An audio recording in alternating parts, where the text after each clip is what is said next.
Hello, everyone, and welcome to this episode. I'm very happy today to tell you a story which happened to me a few years ago. One day I was called to intervene in an organization, semi-government organization in the GCC.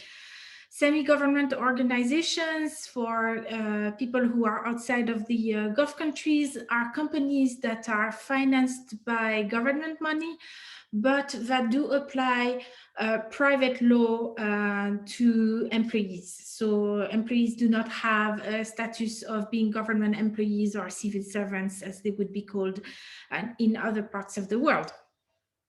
So this company was incumbent Ben, a relatively small player with about 2 to 3 thousand employees in a highly competitive field. So let's say they were like an oil and gas organization, for example, and they were not one of the big corporations.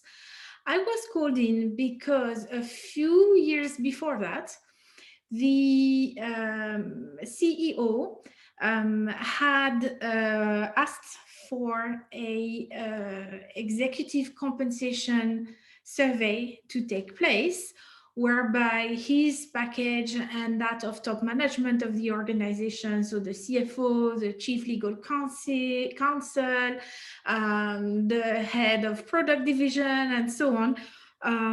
So about 10 roles would be compared to values in the market in order to establish whether they should have a change in package. Let's be honest, this request had been motivated by self-interest.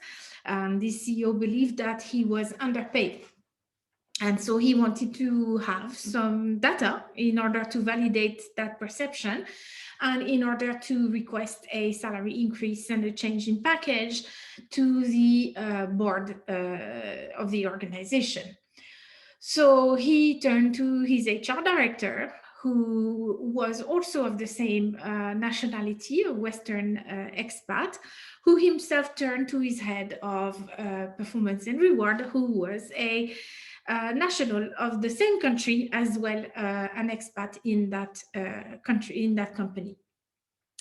And they went to consulting organizations, so the likes of the big data providers, and they asked for this information to be provided. And they went to them and they said, we want to be compared to the biggest organizations in the world because we have big intentions. We're going to be one of the biggest players. So imagine, for example, it's a small IT company and they want to compare their salaries with the likes of Microsoft, Facebook, Google, and Apple, for example, while at the same time, they're a very small organization which doesn't have the same kind of branding power and so on. So the big consultancy started to tell them, well, guys, I mean, this is not really good. We cannot really compare. Your levels of responsibilities are not the same. Even as CEO of that organization, the impact that you have, blah, blah, blah, is not the same as that of the CEO of Microsoft, for example. So we can't really compare. So eventually they managed to convince the organization that the peer group, so the group of companies that those executives pay would be compared to, would not change, but would be valued at the 25th percentile, so in the lowest part of the market. So yes, we will compare you to much bigger organizations, but we will compare you to the bottom of what they're paying. So eventually the CEO agreed and the HR director agreed and the head of performance and reward agreed. And so the compensation consultancy performed the exercise and provided a report.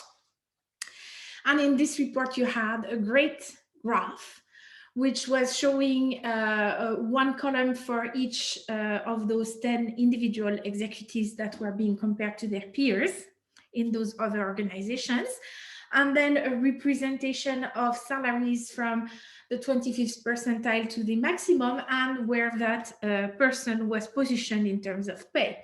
And of course, it looked like they were all grossly underpaid, even compared to the 25th percentile, because remember, again, we're looking at a company, let's say, which has 2,000 to 3,000 employees, being compared, where the CEO wants to be compared to the CEO of a company with 200,000 employees globally, while their own organization is only in four countries and has a lot less revenue and a lot less impact. So obviously they looked underpaid. So the head of performance and reward took this graph, put it in a nice report, and that was presented to the board, and the board said, oh yes, we see this graph, you're underpaid, we need to give you a salary increase. And they increased the packages substantially for most of those executives.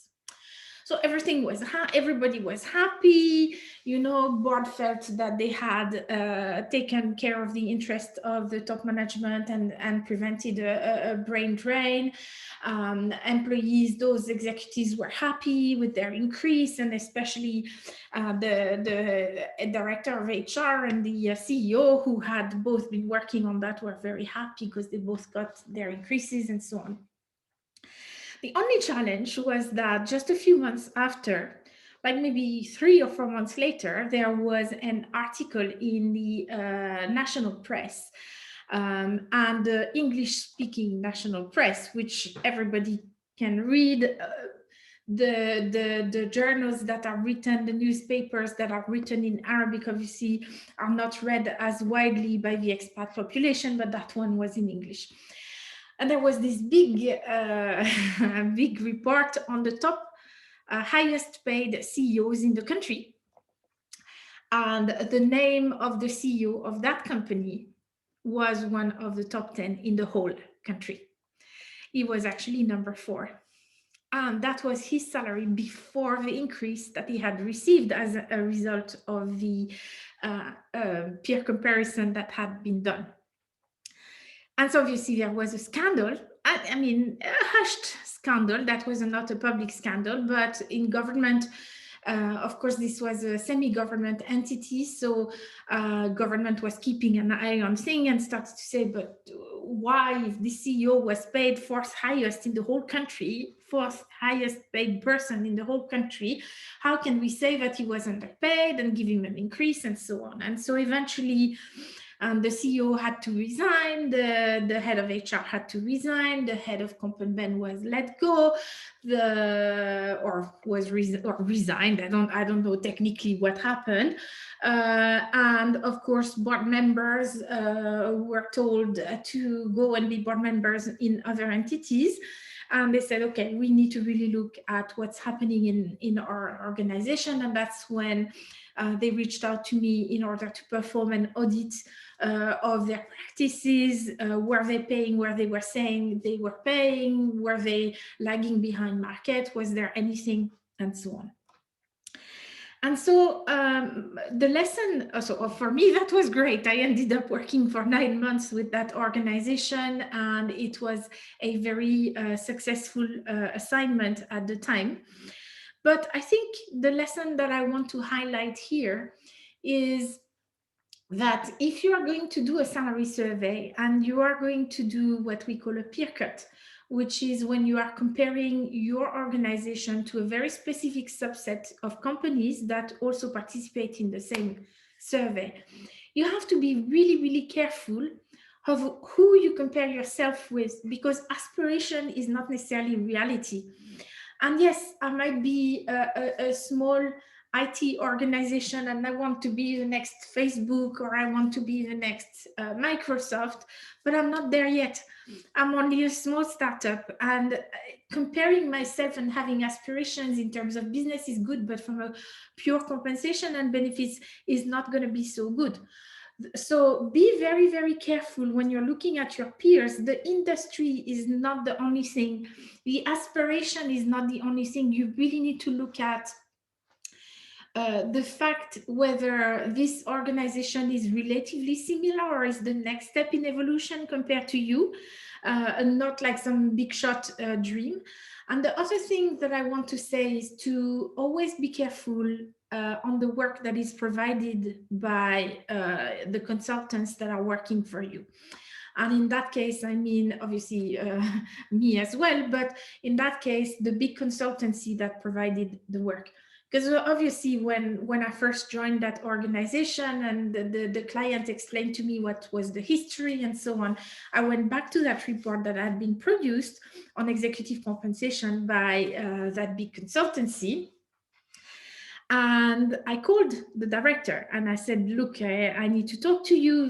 We have a situation and we need to talk about it. And the director of that organization in the country at the time, it was great. She was very supportive of her team and she defended them and so on. But she also did not recognize that they had done a mistake. And I think in that case, the mistake was that, yes, so I said to her, how could you present such results that show that the CEO is underpaid when you know very well, and it was very obvious if you have more than 5 minutes of experience in that country, you would know that this level of pay was very, very, very, very generous. But this guy is not underpaid. So how could you present that report? And she started by saying to me, oh, but I assure you, Sandrine, the data is correct. There is no mistake in the calculation. And I said, I'm not challenging the quality of the calculation. I'm pretty sure you can do a ratio and a graph properly. But you did not do your due diligence as a consultant to put a warning and to say, hey, maybe something in bold, in red, to say these numbers look like the CEO is underpaid, but it is our understanding that even though we are comparing to the 25th percentile of the market, so the bottom of that market, the peer group is still not representative of what we should be comparing to, and we don't recommend any change in compensation for this executive, because you knew that he was very well paid. And it was also your duty to look at the absolute value and compare it to the general market in the country. So always be careful that even if data is technically correct, meaning that it has been calculated properly and there is not an error, that you pay attention to the meaning of the information, you pay attention to the context of that data, and you try to make sure that it makes pure sense, because sometimes you can lie with statistics, you can induce different reactions based on things that are technically correct, but which are actually profoundly not correct in terms of meaning and in terms of decision making. So it's very important. And I hope that you don't have to face that kind of situation, obviously, because if you're in-house, that means that this is what happened there. The CEO, the HR director, the head of comp and ben all had to leave. The board was not in such a good place either. There was a lot of mistrust in the organization, and then they had to go back and take somebody else external. In that case, that was me, in order to bring some kind of bring back some calm and some confidence in what was happening in the organization. And by the way, the one thing which I did is that I said we need to compare data for the whole organization, not just for the executives. It should not be driven by self-interest.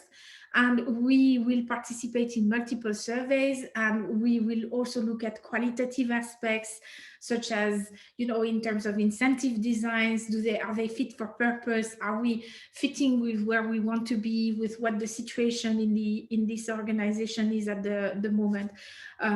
Especially as this was coming at a time where the organization was struggling financially, the market was bad.